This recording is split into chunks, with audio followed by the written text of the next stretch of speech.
Hello, beautiful people, and welcome to your weekly dose of celestial goodness. As always, thank you for joining me in this space and on this journey. I truly appreciate it. I hope that all of you had a wonderful last week wherever you are, and that you're enjoying life to the fullest. Last week, we wrapped up our conversation about the 7 chakras, and what a lovely journey that was. I hope that you are actually able to apply some of those tips to your life for healthy chakra living. Now, speaking of journeys, I recently took a visit to Greenville, South Carolina. I can honestly say that Greenville, and there is also Greenville in North Carolina, neither of them had actually been on my radar of top places to visit in the United States. I am glad that I opened my mind, though, to a visit there because it was really a lovely trip. I do have a list of places that I would like to visit, both domestically and internationally, and at the top it says this or better. I trust that if there is somewhere that I should see or visit, then I will eventually end up there. I suggest making a list like this for yourself, as you never know when you will get an opportunity to have a little adventure and cross a place off your own list. I also suggest picking different types of destinations. So go somewhere where you can have great food. Go somewhere for the great natural treasures. Go somewhere where you can have an amazing cultural experience. All of these different experiences add to the kaleidoscope of your own travel experiences and like your travel resume, so to say. Last fall, we actually went to Asheville, North Carolina for a long weekend. It was cool, but I definitely learned quickly that traveling during the pandemic requires a lot of advanced planning, making reservations, and just being as patient as possible. As the world starts to open up bit by bit, and as my travel party and I, for this recent trip to Greenville, were all vaccinated, we felt that a weekend trip was in order. One of my best friends actually grew up pretty close to Greenville, and so that was some of the inspiration for why we went. Greenville is pretty similarly situated to Asheville, so I had something to compare in my mind. Now, I have also visited South Carolina before during the solar eclipse of 2017. It was August 2017. My family and I drove down to see the end point, and that happened in Charleston, South Carolina. So that was a total amazing experience, and during that trip we also made a stop to a place called Monk's Corner to see the Mepkin Abbey, which is home to Trappist monks, but also home to the Mepkin Gardens, which are just so beautiful, just stunning, and very, very, very peaceful. So Greenville, South Carolina is approximately 2 hours away from Atlanta, Georgia, 1.5 hours southwest of Charlotte, North Carolina, and about an hour away to the south of Asheville, North Carolina. So there's also the Greenville Spartanburg International Airport for anyone who's interested in flying in. For our Greenville trip, we chose to stay at the Aloft Hotel in downtown Greenville. The Aloft, or Aloft, I don't know actually, are part of the Marriott Bonvoy hotel chains. So if you're staying, make sure to connect your Marriott account so you can get your points. The Aloft was perfectly situated for walking almost anywhere that we wanted to go. It was a really, really great location. It was very clean and organized and also very unique. And they also welcomed dogs. Now, we didn't have a dog, but it seemed like Greenville as a whole was just like really well suited for dog lovers and pets. So our room offered a very great view of the Blue Ridge Mountains, and Greenville is actually located at the foothills of the Blue Ridge Mountains. So if you're a nature lover, this is a big plus. Our hotel was also very close to Main Street. So once we checked in, we were able to go exploring. I found the downtown area to be really beautiful and filled with fountains and artwork. There are also butterfly exhibits or butterfly artwork all over the town. And this is a city that really promotes art and music.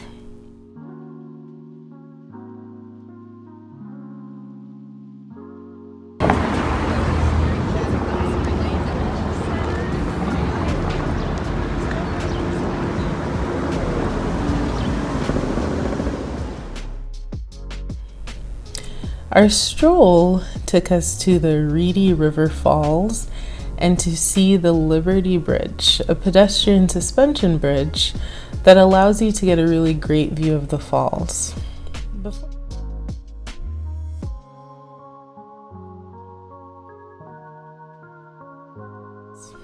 Before we went onto the bridge, however, we stopped for a very sweet treat.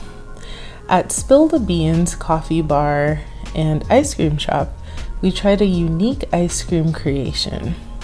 They let you choose a base and then your toppings, and afterwards they blend it all together. I think my base was vanilla with pineapple, pistachios, mangoes, and Nutella. It sounds kind of weird, but it's very yummy. It was also a beautiful day weather-wise, and so we enjoyed our ice cream while taking in just the natural beauty of the falls. Now later that evening, we went to dinner at a place called the Trapdoor, which was conveniently located across the street from our hotel.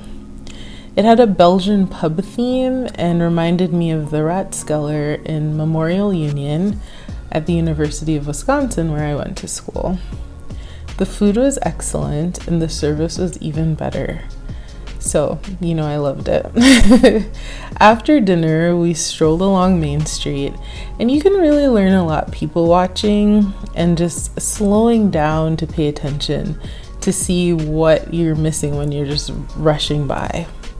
I learned how high school students from Sterling High School played a role in ending segregation in the area, including at the lunch counters at the old Woolworths department store, and also their role in integrating libraries and other public spaces. So that was really interesting. We also stopped by the Savannah Bee Company to do a honey tasting. And we did a honey tasting as well in Asheville. And if you ever get a chance to do a honey tasting at a honey bar, I highly recommend it. So, one unique flavor here was the black sage honey. It had a very herbal undertone, and I think it would be really good for cooking. We also stopped in a crystal store, shocker, and we got to take in a very beautiful sunset over the Blue Ridge Mountains.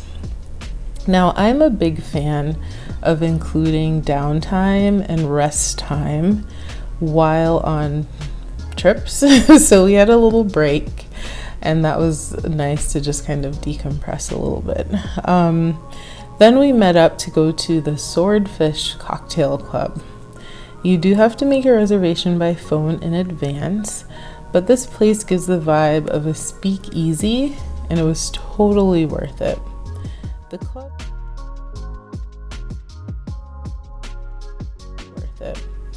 The club clearly values quality, which I loved. The quality of the drinks that they make. So everything was beautifully presented and just delicious. Each drink was a work of art. It was like science meets art. So that was really great. All of the bartenders were amazing, and Brad, who we garnered was one of the co-owners, wanted to make sure that we had a good experience, and we did. And I love that the vibe that we had there.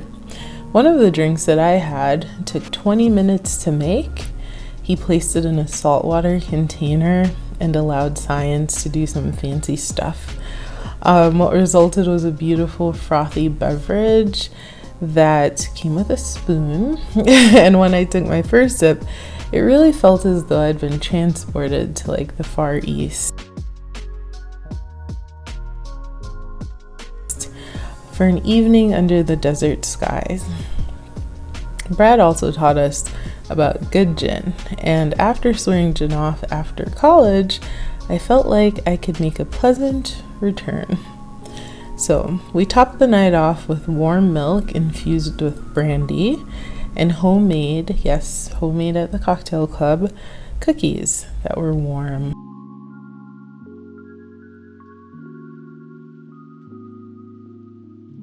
Needless to say, I slept really, really well that night. So the next day we had brunch at Tupelo Honey. Tupelo Honey is actually a chain, at least along the mid-Atlantic I've seen them, but they're in every location I've had it. It's been wonderful. And they're literally right outside the hotel door.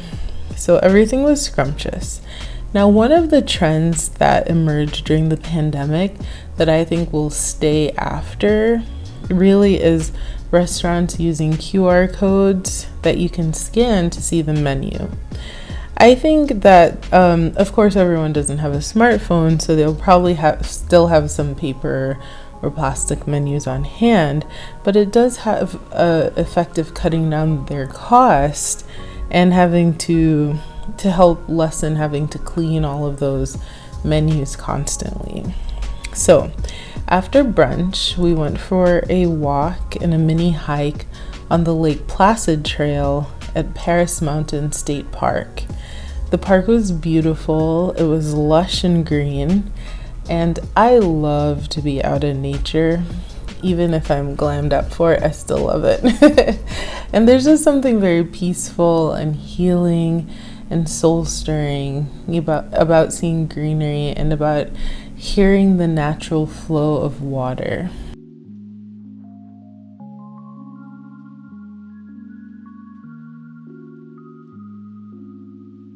We're at Paris Mountain State Park in South Carolina, and this is on the Lake Placid Trail.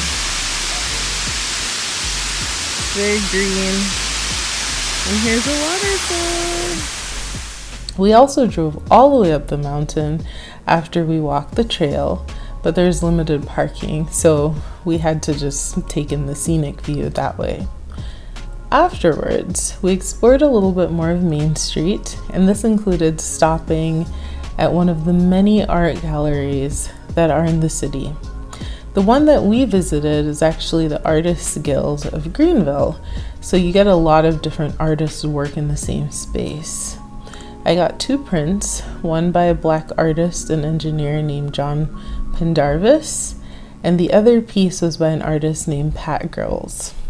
He was actually in the gallery at the time and gave us a tour, pointing out different pieces by different artists that were really noticeable or notable. He is very kind. He had a very kind soul, and even signed the print that I bought from him.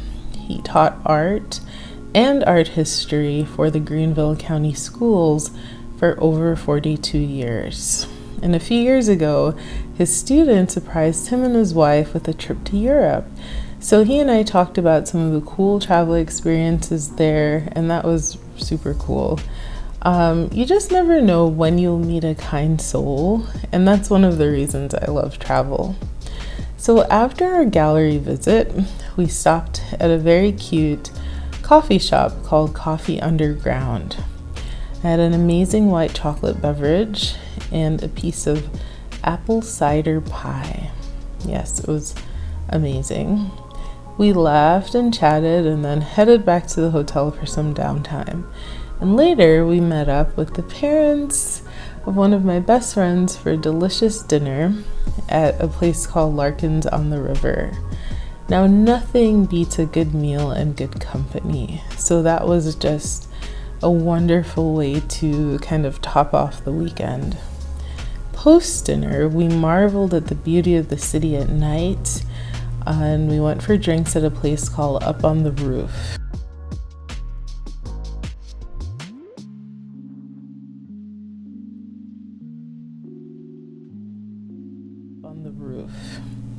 And just laughed and chatted some more into the night. So that was just very lovely. On our final day, we had brunch at a place that was not in the downtown, but totally worth a drive, called the Fork and Plow. I really enjoyed my visit to Greenville. And I think if you're planning to take a trip during the pandemic, and yes, we still are in it, and even once it ends, it helps to do some research and planning in advance. So we made reservations for a lot of the places that we went to, and this was really helpful, especially at the busy hours, the meal hours especially. Also call ahead to make sure that places are actually opened. One of the galleries that we wanted to see seemed like it was open according to TripAdvisor, but then Google seemed to indicate that it might be closed. When we got there, it was permanently closed. Now, also open your mind to new experiences and sights. These are some of the things that make travel fun, and you never know when you will fall in love with a place. Greenville reminded me that Southern hospitality is a thing. Everyone, everywhere we went, were so friendly, so kind, and so helpful. I always felt safe, and I was just really pleasantly surprised at how cool the town was. Someone we met at the cocktail club had grown up in Greenville, and he said, "Don't tell anyone how amazing it is here." Well, the cat's out of the bag if you're watching this video, so enjoy. And if you ever visit there, please let me know how you enjoyed it. And as always, may the stars shine brightly over your week. And if you are enjoying these videos and my blog post, please like, comment, share, and subscribe to both the blog and the YouTube channel. Have a beautiful and adventurous week. Thank you.